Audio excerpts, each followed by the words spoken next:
We may look and act different, but we're still the same. We're just people with different stories. So does this mean we should treat people wrongly still because of their differences? Some of us like to stay away from the depressing things going on in this world, and some of us get involved, like Martin Luther King Jr., Gandhi, and most recently, Malala, who has been fighting for education for girls.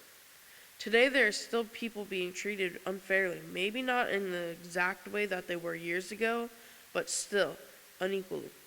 Today there are still inequalities in this world, like racism, denying women to vote, school not being offered for everyone, and even stigmas pertaining to certain fields of work. Reducing inequalities is a major issue, and people running for president should be talking about it and ways to help it. What do you think could be done globally about reducing inequalities? I think that people should be tested for their natural abilities. I think it starts with education, but also how you view inequalities. If you define inequality as unequal outcome, that's going to be really difficult to stop. But if you see inequality as unequal opportunities, I feel like there's a lot that can be done for that. And that starts with education, and so that everybody has an equal base to start from, and then they can take that wherever they want without any boundaries. I think that parents need to be more involved in the education of their kids from an early age on, so that these children get the basics from home, so they appreciate what they're actually learning. So they'll take the second step to get further along. Sad truth is that equality of opportunity doesn't exist in many of our schools. We give some kids a chance, but not all.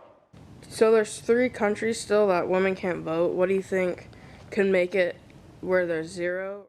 That's up to the individual countries and their governments that needs to make that decision to bring them up to speed with the rest of the world. I think it would be difficult, but I think it could happen. You would need to change some fundamental views, but I think if you had the right people doing the changes, I don't think it needs to be a governmental change. If it starts as a grassroots campaign, I think it could. If the people want it, I think they could go for it and achieve it, and they could have help from other countries and other institutions, but I think it needs to start at home. Well, it's not going to happen in our lifetime, and there's way more than 3 countries that don't let women vote. I think that where you have democracy, you're going to find that the equality with women voting is a lot better. When you start getting into socialism and communism, you're never going to win those over, especially when you get into the religious conflicts. Everyone needs to understand that people are people and we can all do the same thing. What do you think could be done to sort of help boost that? So more male-oriented jobs would be halfway, so it's split, not just one gender.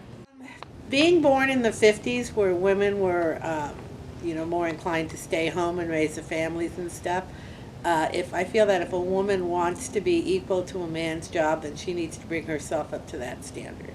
I think yes and no. We're doing a good job of trying to get women into, especially STEM fields. We're doing a really good job of promoting it younger and younger. You're starting now in elementary schools trying to promote more science and engineering in women. I think, though, you can't force somebody to have interest in a field. I don't think, if a girl is just not interested, she's just not interested. There's men that are just not interested in a field. So I think, on one hand, you need to promote the STEM fields with women and young girls, but you can't force that inclination to do that sort of work. But at the same time, you can't discourage women from doing that work. So if a young woman is interested in getting into engineering or science fields, I think they should be encouraged. Again, it goes back to early education with parents. Parents have the utmost responsibility to train and teach and educate their children to make sure that when they get out in the working world that they have the skills necessary to be able to do those jobs. It doesn't really matter whether it's a male or a female, it's what the job is and how it gets done. In Kenya, there's some schools with eliminated school fees, so they get some education for free. Do you think all countries should follow in their footsteps with that? As far as public education goes, I don't think we're going to be able to afford to publicly educate our kids in universities because they need the money to do the research that they're doing. And they also have to pay for the best professors that can teach the kids, because if you don't have a good teacher or professor, you're not going to have a good career. I think in the U.S. there's a lot more factors as far as if you pay for the school and then what jobs are available and what the workforce you're going into. So if you pay for the schooling, I think as long as that individual is taking advantage of the schooling and actually applying themselves afterwards, I think it would be a good idea. But we should be encouraging more education, but not necessarily in the most traditional sense. I think higher education is an expense that needs to be borne by the student. I think that if you get people in the underlining educations where there is no fees, like in California, $59 out of every $100 goes to education, and we still can't educate kids. And we're an economic powerhouse in the world. So I think the whole idea, again, it goes back to parents being involved and making sure that when those kids get to be the age where they can have higher education and learn, go for the scholarships. A lot of countries have those. And the only way you're going to get real funding for education is like we do in California, and that's where you get taxed on it.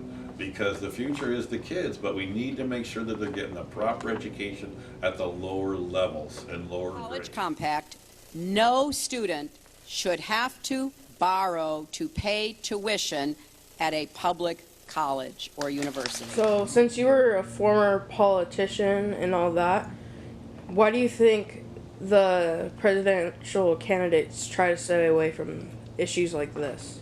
Because it's a campaign. Campaigning is all about paying money, raising money, and getting people to vote in the voting box. You're going to only listen to issues that are at the very top end of people's radar. The reality